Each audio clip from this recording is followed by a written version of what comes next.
ඒට මේ දෙක හරියන්නේ ආරච්චි මහත්තයාලගේ ලොකු බේබිට තමයි. අනේ අප්පච්චි මේ සපත් දෙකවත් ගමුකෝ අයියට හොඳයිනේ. මේ වගේ වටිනා සපත්තු ජෝඩුවක් හරියන්නේ අපේ රත්තරන් සම්පත් මහත්තයා කකුල් දෙකටම තමයි.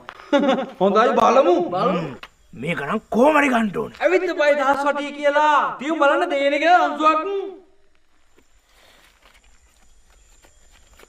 කොල්ලෝ 3000 3,000 6,000 ආරච්චි මහත්තයා. ඒ බූරුව 3000 ගියාපිය. 3,000 රුපියල් 3000යි ගත්ත දරම ඉවරයි. ආරච්චිට සබත් දෙක ඕනේ වෙලා වගේ. මොකද කියන්නේ ගයිස්? ගමුද ආරච්චිගේ සුපිරි ආතල්ලය? ගමුනේ 3010යි. රුපියල් 3010යි. අපේ සම්පත් උඩශ්‍රී මහත්තයාගේ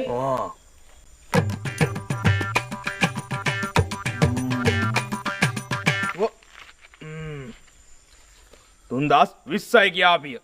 3,20 රුපියල් 3000යි. මොකක් පටයකෝ.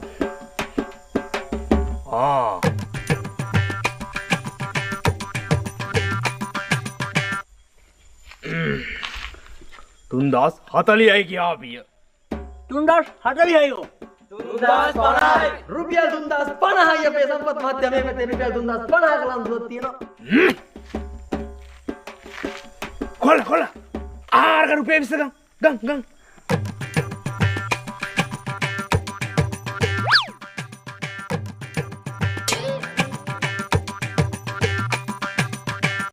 තුන්දාස් 60යි ගියාපිය.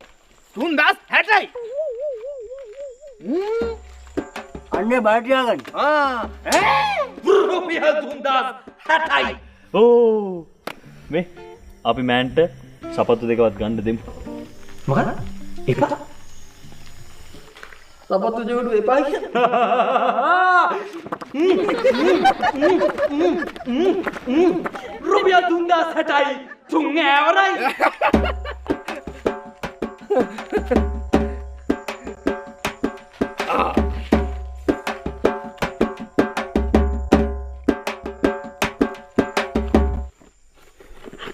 සම්පතයා හිතන් ඇති මේ ආරච්චියත් එක්ක හැප්පෙන්න නේද මැනිකේ?